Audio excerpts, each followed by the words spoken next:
Muy bien.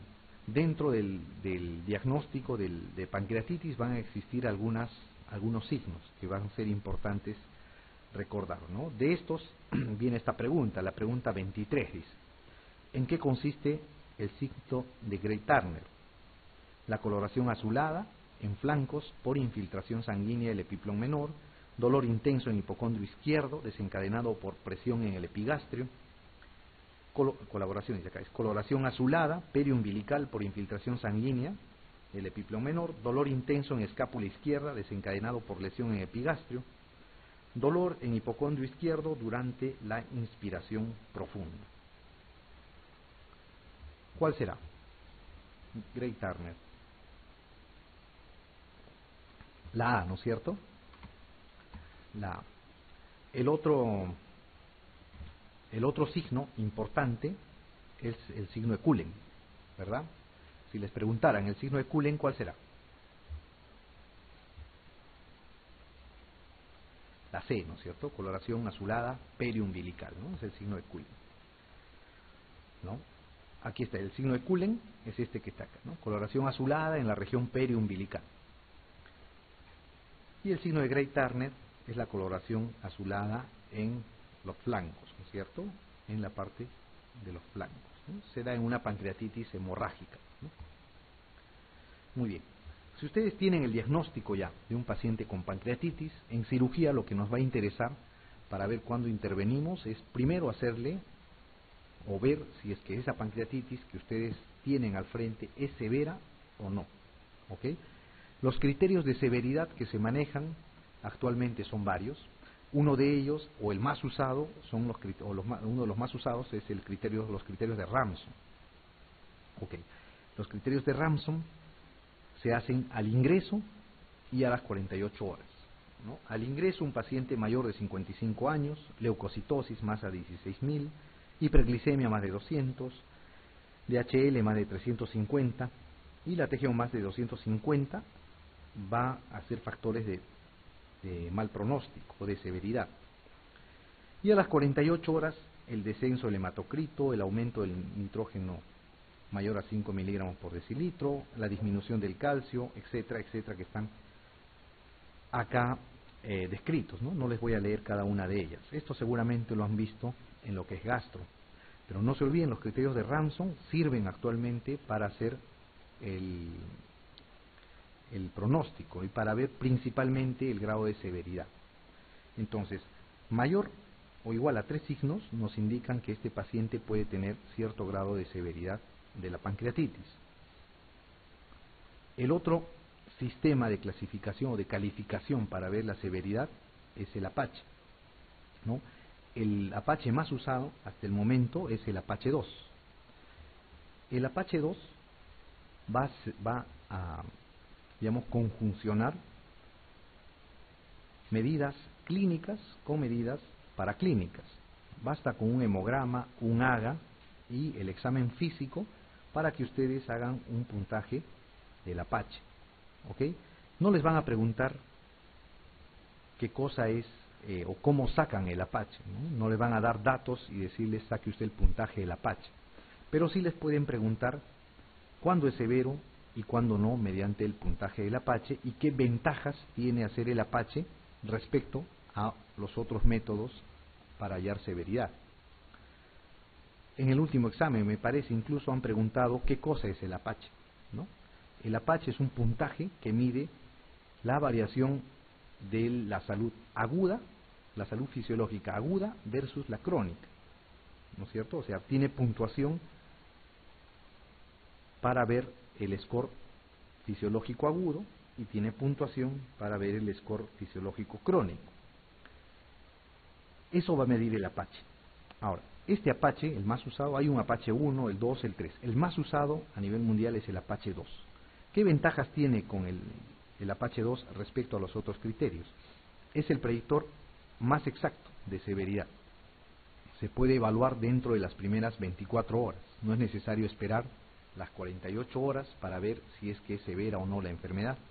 Y puede cotejarse continuamente. Por ejemplo, tienen un paciente que ingresa con pancreatitis, lo ingresan a la UCI y le hacen un Apache y les da un valor.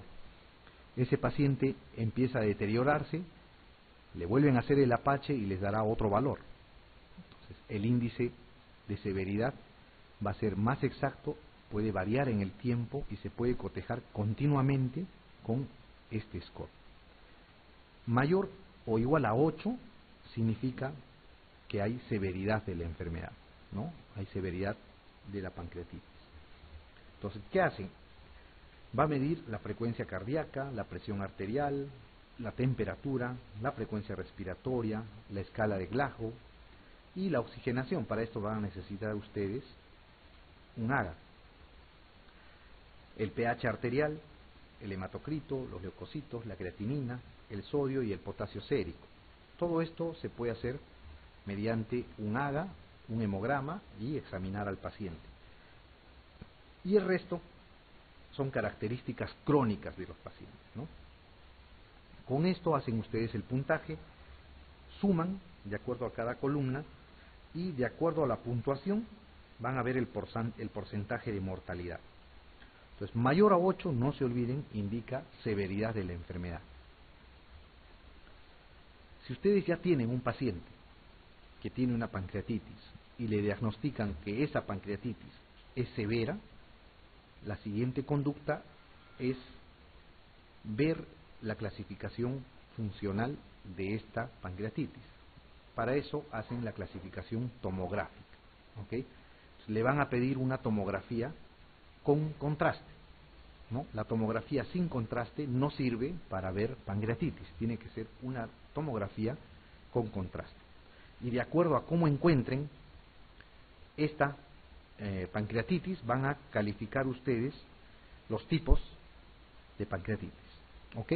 Tienen una clasificación tomográfica A, B, C, D y E, ¿no? El tipo A es un paciente que tiene un páncreas normal, o sea, le toman la tomografía y la tomografía se ve normal, no existe ninguna variación. El tipo B es cuando hay edema de páncreas, ¿no? Hay agrandamiento focal o difuso, límites glandulares irregulares, aspecto heterogéneo. Todo eso es porque hay edema, ¿no? El páncreas se ve hinchado. Dilatación del conducto de Wilson normalmente se ve porque hay un cálculo o hay una obstrucción a nivel distal y puede haber muy pequeñas colecciones dentro del parénquima pancreático. La clasificación C va a ser cuando hay edema y además va a haber compromiso de la grasa que está alrededor del páncreas, ¿ok? Compromiso de la grasa peripancreática. La D es cuando existe ya una colección dentro del páncreas, pero es aislada, solo hay una colección. Y la E es cuando hay 2 o más colecciones o gas dentro del páncreas, o puede haber colecciones extrapancreáticas incluso. Entonces, de acuerdo a cada grado de clasificación tomográfica, ustedes le van a dar un puntaje, ¿ok? Luego de esto, tienen que ver la tomografía contrastada para ver cuánto de necrosis tiene. Cuando ustedes toman una tomografía a un paciente con pancreatitis, van a ver primero si es que el páncreas está normal, si hay edema, si hay colecciones, y si es que estas colecciones están dentro o fuera del páncreas, para ver el grado, ¿no es cierto? Y luego tienen que ver el porcentaje de necrosis. Para ver el porcentaje de necrosis tienen que usar contraste. La necrosis pancreática no capta contraste. Entonces, si es que no hay necrosis es 0 puntos y de acuerdo al porcentaje puede llegar a los 6 puntos. Ustedes suman el puntaje que le han dado en los hallazgos, el grado, y suman el puntaje que se halla cuando se hace la objetivación de la necrosis.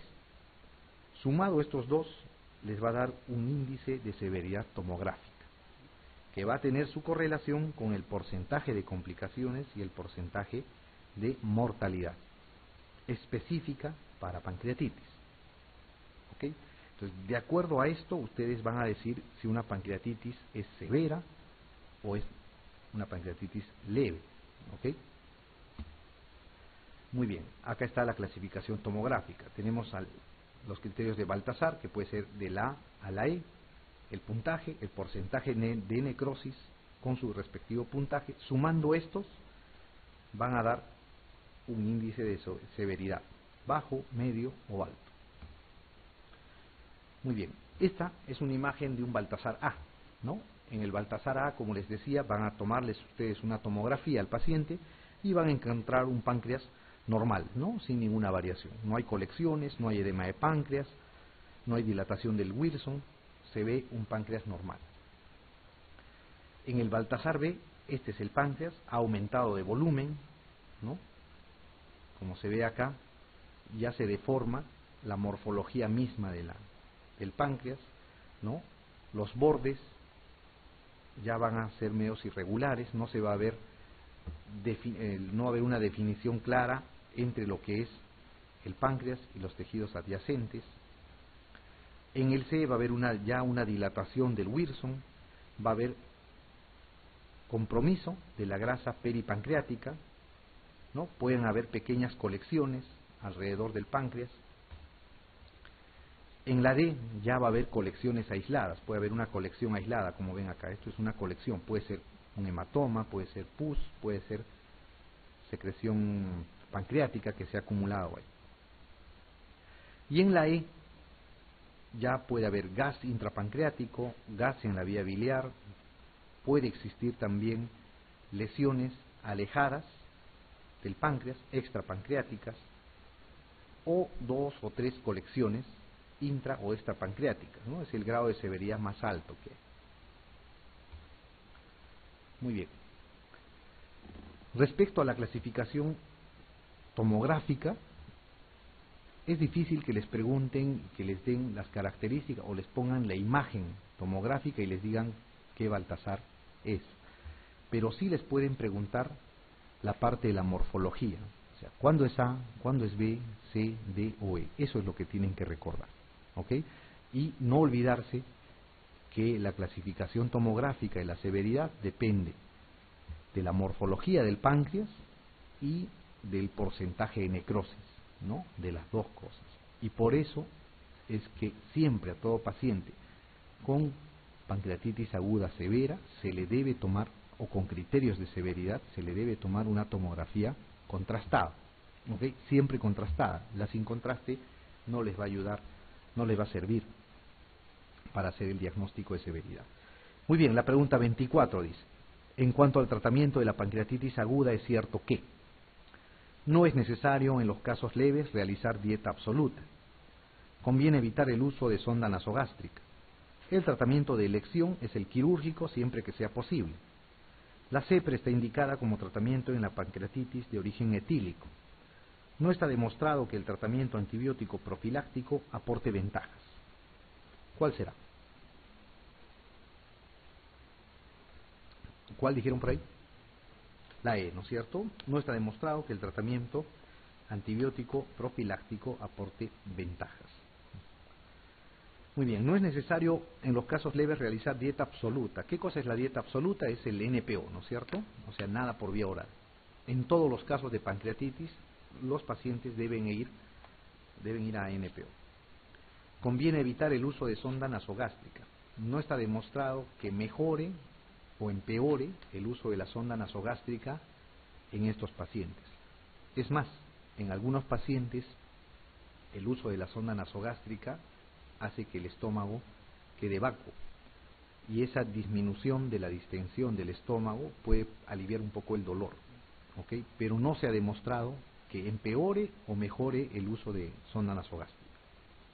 El tratamiento de elección es el quirúrgico, mentira, ¿no es cierto? La CEPRE está indicado como tratamiento en pancreatitis de origen etílico, no, en pancreatitis de origen biliar, ¿verdad? Biliar, muy bien. La pregunta 25 dice: son indicaciones quirúrgicas de la pancreatitis aguda, excepto infección pancreática secundaria, pancreatitis hemorrágica, corrección de enfermedades de vías biliares, deterioro clínico progresivo a pesar del manejo intensivo, o todas son indicaciones, ¿no? Habla de acá: A solo una, B 1, 3 y 4, C 1 y 3, D solo 2, E solo 5. ¿Cuál será? La infección pancreática secundaria, ¿será indicación quirúrgica o no?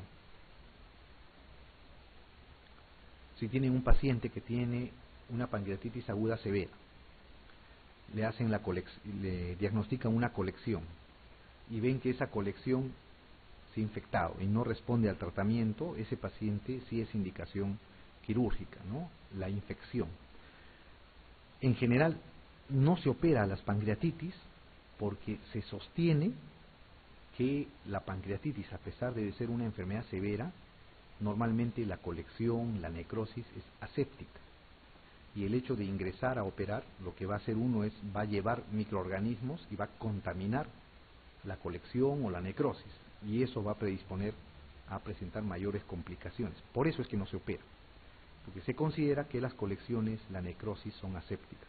Pero si se evidencia de que está infectado, esa sí es una indicación para operar. ¿Ok? Muy bien. Pancreatitis hemorrágica. ¿Será o no indicación quirúrgica? La pancreatitis hemorrágica es una de las clasificaciones, ¿no es cierto? En pancreatitis no hemorrágica y pancreatitis hemorrágica. Pero per se no es indicación quirúrgica, ¿ok? No es indicación para operar. Corrección de enfermedad de vías biliares. Puede ser el caso. Por ejemplo, si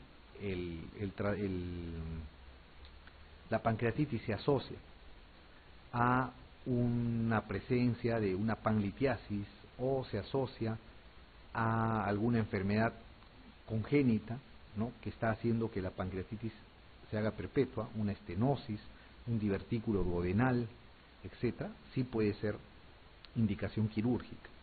Deterioro clínico progresivo a pesar del manejo intensivo. Se tiene un paciente con pancreatitis aguda, lo pasan a la UCI porque es una pancreatitis severa, le dan el soporte de órganos suficiente y el paciente no mejora, ¿no? Entonces, insisten en el tratamiento intensivo y el paciente sigue deteriorándose. Muy probablemente tiene una necrosis oculta infectada. Ese paciente sí debe ser intervenido. ¿Ok? Entonces, las alternativas correctas es la 1, la infección pancreática, la corrección de enfermedad de vía biliar y el deterioro clínico progresivo, ¿ok?, a pesar del manejo intensivo. Muy bien, la pregunta 26 dice, ¿qué técnica de imagen sería de elección en un paciente con episodios repetidos de pancreatitis crónica que acude de nuevo al hospital con dolor típico?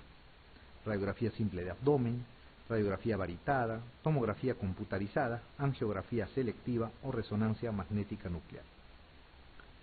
¿Cuál será? ¿Cuál es el examen ideal para evaluar el páncreas? La tomografía, ¿no es cierto? La tomografía, ¿no? E incluso acá falta con contraste, ¿ok? La tomografía con contraste. Muy bien, la pregunta 27 dice, un paciente de 42 años ingresó hace 6 días con un cuadro de pancreatitis aguda de origen biliar. La mala evolución obliga a determinar si presenta necrosis pancreática. ¿Qué prueba diagnóstica solicitaría? Ecografía abdominal con contraste endovenoso, tomografía abdominal sin contraste, radiografía simple de abdomen, colangiopancreatografía retrógrada endoscópica o tomografía abdominal con contraste endovenoso. ¿Cuál pedirían?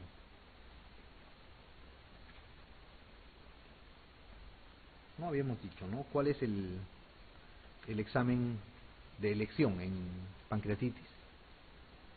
TAC, ¿no es cierto? Tomografía, ¿no?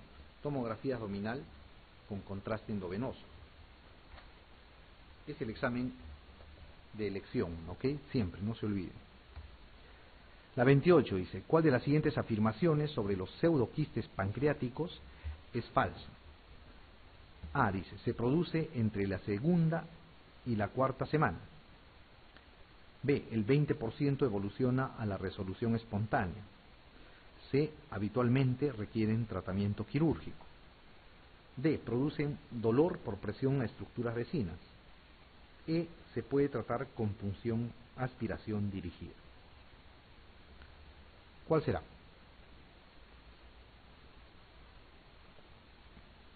Sobre los pseudoquistes es falso, dice, ¿no? A ver, ¿se puede tratar con punción aspiración dirigida, sí o no? Sí, ¿no es cierto? Antes de la cirugía, ese es el tratamiento de elección. Muy bien. Produce dolor por presión a estructuras vecinas. También, ¿verdad? También. El 20% evoluciona a la resolución espontánea. incluso mayor, ¿no es cierto? Pero sí, un buen porcentaje de los pseudoquistes se resuelven de manera espontánea. Se produce entre la segunda y la cuarta semana. Hay que esperar por lo menos 4 semanas para ver si se ha formado o no un pseudoquiste. Muy bien, habitualmente requieren tratamiento quirúrgico, eso es lo falso, ¿no es cierto? Muy bien, ¿qué más vamos a hablar? ¿Se acuerdan? Les hablé de la pancreatitis crónica, ¿no es cierto? La pancreatitis crónica es aquella pancreatitis en la cual se ve el conducto Wirsung, que está dilatado, ¿no? A manera de un rosario, por las constantes inflamaciones que hay. Cuando hay una dilatación del conducto de Wirsung debido a una pancreatitis crónica, se puede plantear el tratamiento quirúrgico, que consiste en aperturar longitudinalmente el páncreas y llevar un asa yeyunal, adosarlo a esta apertura que hemos hecho y hacerle una anastomosis. A esta se le llama la operación de puesto.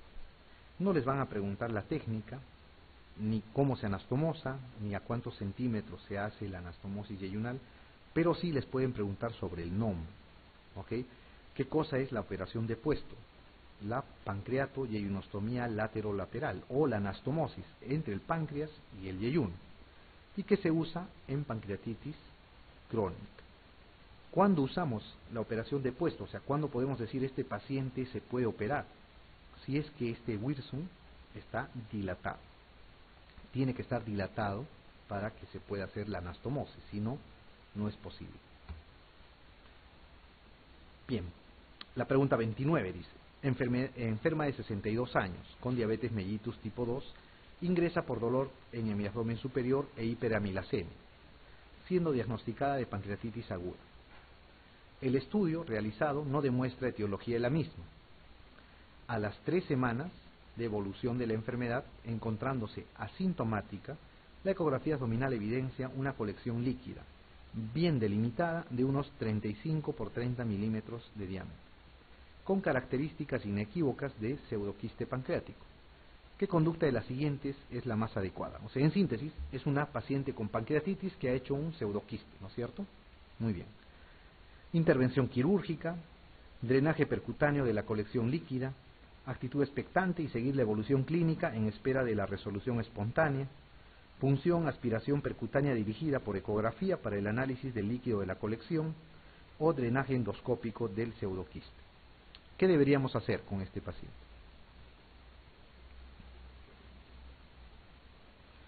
Es una mujer anciana que ha tenido pancreatitis y ha hecho un pseudoquiste, ¿no? En el momento, como dice ahí, se encuentra asintomática, no le duele, no le molesta, ¿no? Y es un pseudoquiste pequeño, ¿no? 35 por 30 milímetros. ¿Qué deberíamos hacer? ¿Qué va a pasar con este pseudoquiste? Probablemente, ¿no? Se va a resolver espontáneamente, ¿no? Lo más probable. Es pequeño, no produce síntomas, la paciente está bien. Entonces, lo que habría que hacer es una actitud expectante, seguir la evolución clínica en espera de la resolución espontánea.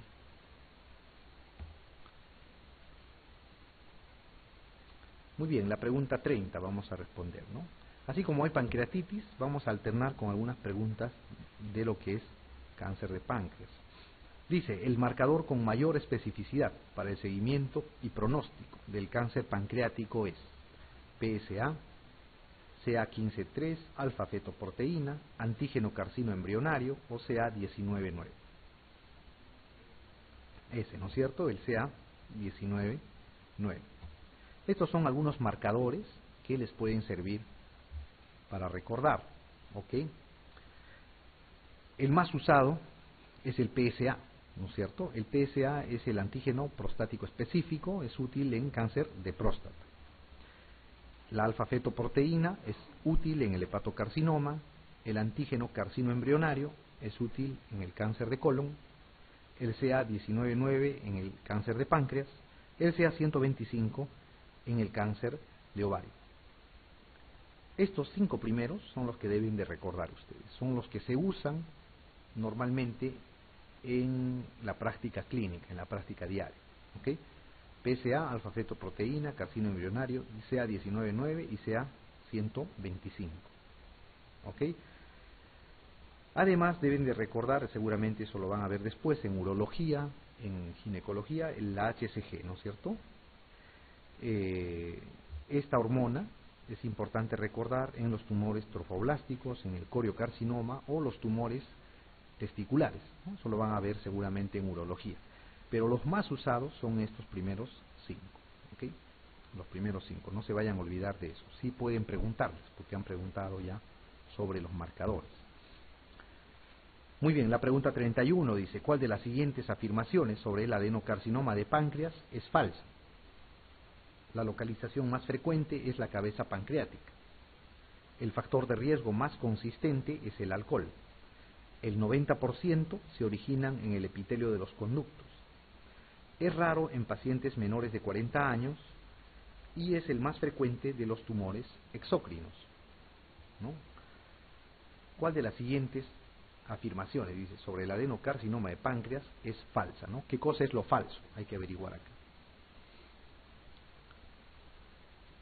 A ver, dice, la localización más frecuente es la cabeza pancreática. ¿Será cierto o falso?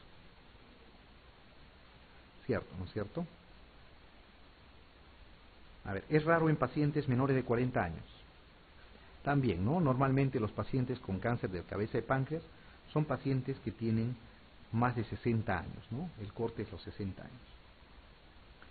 Es el más frecuente de los tumores exócrinos. El factor de riesgo más consistente es el alcohol, dice. Y el 90% se originan en el epitelio de los conductos. ¿Será o no? Cierto. Tumores exócrinos, dice. Los tumores exócrinos, no se olviden, son los tumores que desembocan o llevan el producto de la secreción glandular a través de un conducto, ¿no es cierto?, hacia el lugar donde se requiere. Entonces, ¿el páncreas será una glándula exócrina o no? Sí, ¿no es cierto? Es una glándula exócrina. También tiene su porción endocrina, obviamente, ¿no?, la que produce la insulina, pero también es una glándula exócrina. Y el 90% se originan en el epitelio de los conductos de esta glándula exócrina, ¿no? El factor de riesgo más consistente es el alcohol, eso es falso, ¿no? Los factores de riesgo para cáncer de páncreas son, uno es la herencia, ¿no? Es frecuente la herencia, la raza, ¿no? La raza negra es más frecuente para presentar cáncer de cabeza de páncreas, o cáncer pancreático en realidad. La pregunta 32 dice, los ampulomas son adenocarcinomas originados en todas las estructuras que se nombran a continuación excepto una: la papila de Vater, el colédoco distal, el duodeno periampular, el colédoco proximal o el páncreas.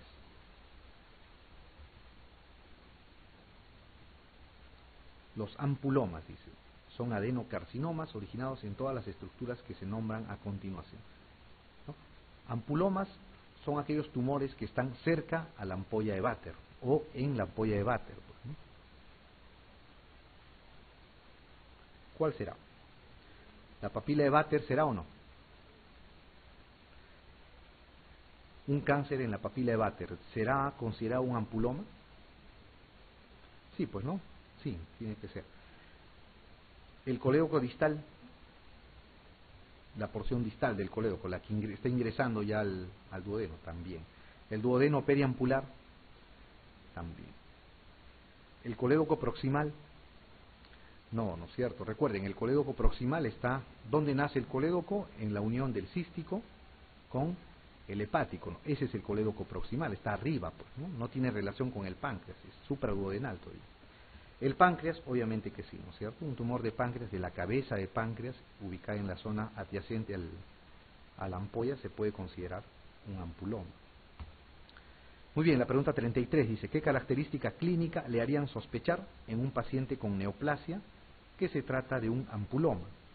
Ictericia intermitente, dolor epigástrico, pérdida de peso, tromboflebitis migratoria o cambios en el hábito intestinal. La A, ¿no es cierto? Ictericia intermitente. ¿Por qué? Cuando ustedes tienen un ampuloma, este ampuloma, este tumor va creciendo. Crece, crece, crece. Llega un momento en que crece tanto que se llega a necrosar. En el periodo que está creciendo va a obstruir la desembocadura de la bilis, o sea, va a obstruir el colédoco. Pero cuando se necrosa y la necrosis cae, se desobstruye la salida de la bilis y desciende la ictericia, hasta que otra vez empieza a crecer el tumor. Otra vez se presenta la ictericia por obstrucción. Se necrosa el tumor, cae la necrosis y la bilis se desobstruye el conducto colédoco, la bilis sale al duodeno y disminuye la ictericia, y así está en ese ciclo, ¿no? Entonces, ictericia intermitente es típico de los ampulomas, es un signo de los ampulomas. La pregunta 34 dice: ¿en qué consiste la técnica quirúrgica denominada Whipple? Pancreatectomía total, pancreatectomía caudal, pancreatectomía cefálica, pancreatectomía regional o pancreatectomía subtotal.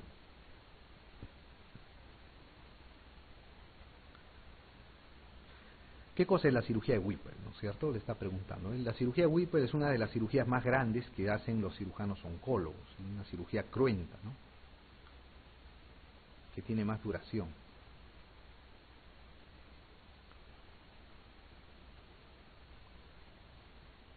¿Se podrá hacer una pancreatectomía total?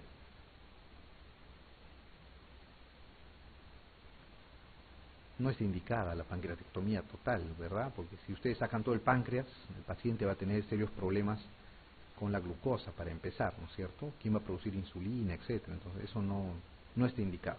Entonces normalmente se hace la resección pancreática de acuerdo a dónde está el tumor. Entonces, ¿en qué consiste la cirugía de Whipple? En una pancreatectomía cefálica, o sea, la cabeza del páncreas es lo que se saca en una cirugía de Whipple. Y no es que se saca la cabeza del páncreas, ¿qué otro órgano se tendrá que sacar por inercia? ¿No? El duodeno, el marco duodenal. Entonces, si es la cirugía de Whipple, también se le conoce como la duodeno pancreatectomía, ¿ok? Ese es su nombre.